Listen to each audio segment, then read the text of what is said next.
So this euro pound analysis for Monday the 5th of February. Now let's have a look what happened in prices and where prices may likely go. So previously we were looking for price to come down to this swing low here after having prices move upwards, pull back down to this swing low. Over here we were expecting in around at 87.20. We pretty much saw prices come down towards that 87.20, where it did previously catch a bit of a bid, and we have caught a bit of a bid again now. So we've had the price move up, come down towards this, consolidated on the 200 period moving average, from which we had a break above this 87.83 previous level of resistance. We had a brief pullback there, had consolidation there, nothing had a break, slight pullback, nothing to be too concerned about. We've had the upside momentum taking us through this 88 and the 400 period moving average, and prices are in and around the 88.20 level now, marked out here in blue, in around the 88.20. Previously we did see some sell side momentum come in, slightly above in around that 88.30. We did see some sell side momentum come in. So we'll see how prices react to the most recent highs in around the 88.30. We'll see where we do see that sell side momentum possibly taking us back down towards 87.83, or our most recent swing lows in around that 87.60 before we caught a bit of a bid previously. So we'll see how prices react to that level. If we do get the upside continuation, we don't see the weakness around the 88.30. Sorry, we'll be looking for price head towards that 88.51 now. 88.51 is a strong level marked out here in red, so it may find some resistance up there in around 88.51, break from which we're looking for 88.74, and a break from there we are looking for price head towards that 89.14. Now I wouldn't anticipate prices move much beyond 89.14 on Monday the 5th of February. Now if we do break down from where we are at present, or we do break down in around the 88.30 levels, about 10 pips away, so it's not very far away. We are expecting prices to head down again, previously to the previous, possibly to this major level here in around 87.83, a break from which we look to see our price track around the 200 period moving average. Beyond the 200 period moving average, we do have, bear with me a second, 87.50, in around this 87.50.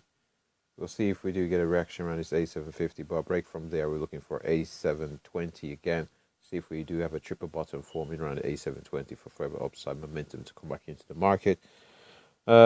If we do have sufficient volatility, however, 87 may come into focus, and beyond 87 we've got 86.63. I wouldn't anticipate 86.63 coming into focus, but possibly this in around this 87 level where we did previously catch some buy side momentum. We'll be looking to see buy side momentum if we do retrace all the way down to the 87 level.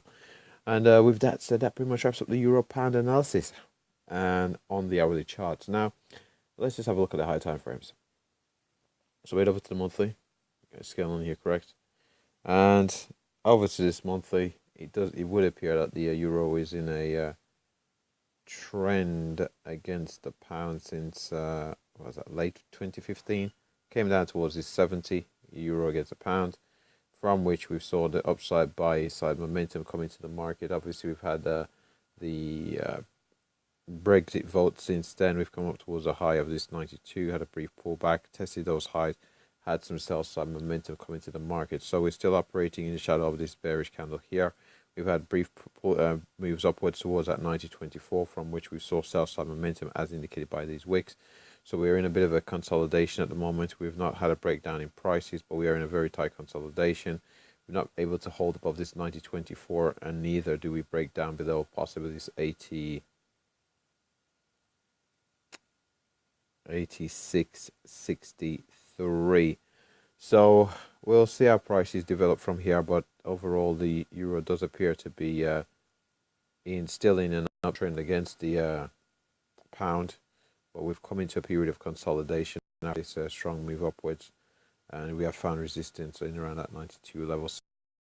So we'll see whether we can hold this 86.63. If we weren't able to hold it, we could really see some sell side momentum coming to the euro pound. But if we, as long as we continue to hold it, we will look at 90.24 being the far end of range to the upside. Now, if we head over to the weekly chart. Over on this weekly chart, as we can see, we've gone into a bit of a consolidation. Euro pound tends to consolidate and head trade sideways quite a bit. So we've had this move upwards, brief pullback, move upwards again, had this price contraction here, breakout for a double top this there, double top just there, brief pullback, and we're into this consolidation here. I believe this 90.24 level, so we're in this consolidation. We are seeing that buy side momentum coming around the 87 level, so we will see whether we do head back upwards, possibly to that 88.45 or beyond, which we're looking for that 90.24. But we are in a pretty tight relatively tight consolidation here on the euro against the pound, but we are still operating in the shadow of this weekly candle here, this very bearish candle. We've not been able to hold beneath it, but again, we've not been able to retrace above the 90.24 to the height of that candle. Now, if we head over to the daily chart before wrapping up here, over to the daily charts, pretty much a similar scenario really. Again, previous highs. Now we do appear to be, so our previous lows were here, and we have traded quite a bit below, but we've come down towards this 400 period moving average, had to test of the 400 period moving average, and we are seeing that bullish buy side momentum come back into this market from this 400 period moving average. So we do look poised for further upside momentum if this most recent trend to the downside, to the upside continues. We are looking for more further upside momentum on the euro against the pound. And with that said, I pretty much wraps up the euro pound analysis. Thanks for watching.